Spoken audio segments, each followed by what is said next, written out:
Hello everyone, welcome to another Monday Movie. I'm Mr. Blue Summers, and this week we've got a lot of material to go over, so I'm just going to dive right into it. But we're going to talk about using the mental ray sky system, the sunlight system. I think it is one of the easiest ways to get awesome looking renders in 3D Studio Max. So when you're modeling and you want to make a clay render, I recommend using the daylight system. It's a great way of adding color, adding depth, adding a lot of crispness to your renders that you might not otherwise be able to get quite so easily. So let's jump into it. Let's take a quick render. I can show you what I'm working with. So I created this scene. It's very simple. I know it doesn't look like much. I did it in like 15 minutes, but the point is that even simple geometry, even so-so composition like this can really give you some mind-blowing effects when you light it properly. So under my Create tab, I'm going to go down to Systems. It's not under Lights, it's under Systems. I'm going to click on Daylight. Now the first warning I get is to enable photographic exposure control. The answer is yes. We definitely want photographic exposure control. It'll help to keep the intense light from the sunlight object in check. Otherwise, it'll totally blow out your scene. In fact, it might even I might get another blowout effect soon here. Let's create the daylight object. There it is. So, two things. The first is that my scene got blown out anyway, but it's not because of the exposure control. So in the render, it'll look pretty normal. But in the viewport, it looks like this because because of the sun object that we're using. So we'll need to change that. The other thing I want to tell you is that the daylight object is very similar to the skylight object. It doesn't really matter where you put it in your scene. What matters is that it's there, and it just represents daylight. So let's hop over to the Modify tab, and I'll give you the rundown of some of these parameters, although I can't go into all of them because I really want to share another aspect of this with you a little bit later.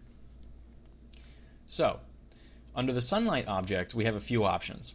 We have the original IES sun, which is it's more for the architectural type of renders, but in our case, we're going to stick with mental ray. So we want the mental ray sun, and you'll notice that my viewport just got a little bit more in check. The other thing that we're going to want is the mental ray sky object, and this will give us that haze effect, so the atmospheric perspective. It'll also give us the indirect illumination that we want that's colored according to the mental ray sky. So it gives us this sort of bluish, hazy color. It's really great. So we're going to click yes. We definitely want that.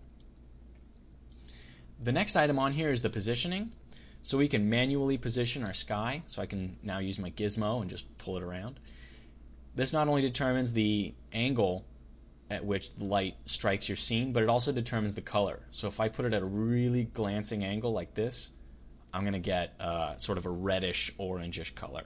Whereas if I put it at a direct angle, I'm going to get blues and yellows from the sky. So I'm going to give us a semi-glancing angle because that orange is pretty awesome.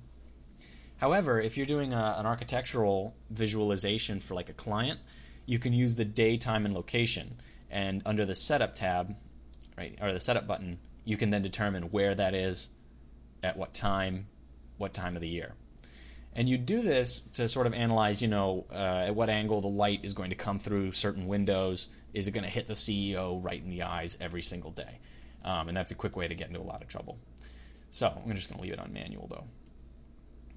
Right there. So a lot of these you're going to recognize from your original lights. For example, the multiplier determining how bright your sunlight is going to be. 1.0 is just fine, but there are some occasions where you'll want to turn it up. Shadows, the softness samples of 8, you can tweak this to get a performance boost. Same thing with the photons. The skylight parameters, so you can tweak this multiplier in order to get more or less light indirectly from the sky system. Of course, your indirect illumination for mental ray and your light shader. All right, let's take a render. Let's see what this looks like.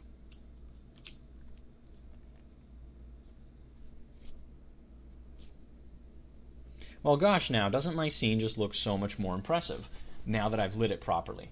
Before it was gray, it was flat, it was unimpressive.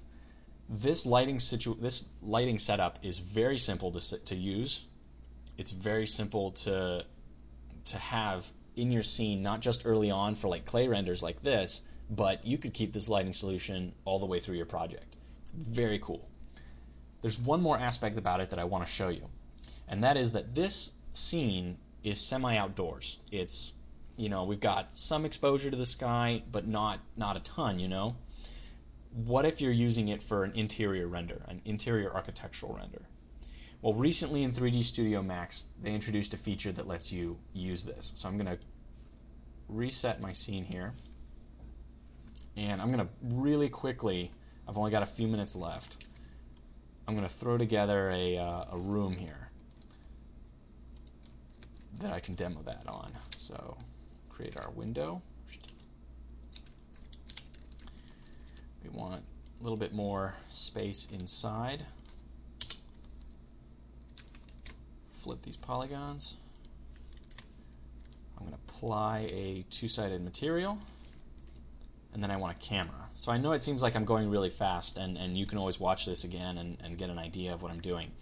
But I'm just setting up a scene so that I can demo this this last thing here.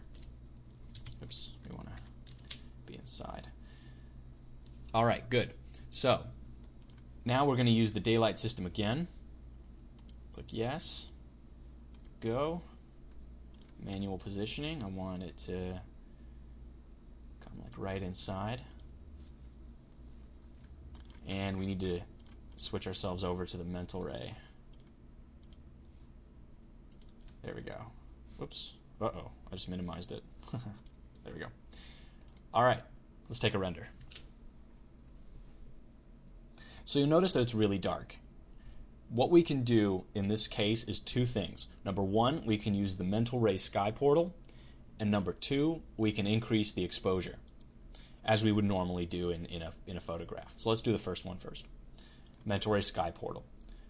This is a rectangular light that you can put in windows. So about 90 degrees there.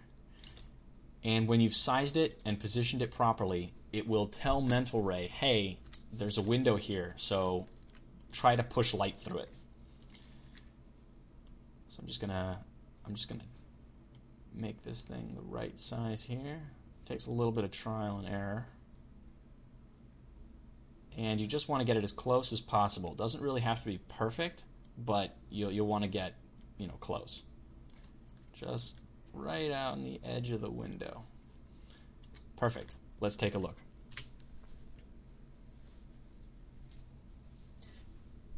Now I don't know if you're going to be able to see it on your end after YouTube has compressed this video, but we now have a little bit more glare around the outside of the window, and now there's more indirect illumination coming through the window and illuminating some of the walls. And when we increase the exposure, we're going to see that in effect. So I've hit hotkey 8.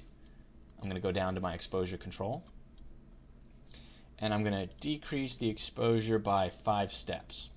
So now we're at 1/16 of a second, which is pretty much in line with how you would take a photograph indoors. And now let's re-render.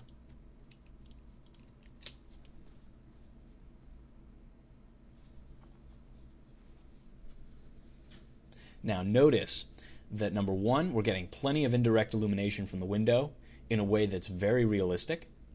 And number two, the outside is completely overexposed, which is exactly how it's supposed to be in a real architectural render.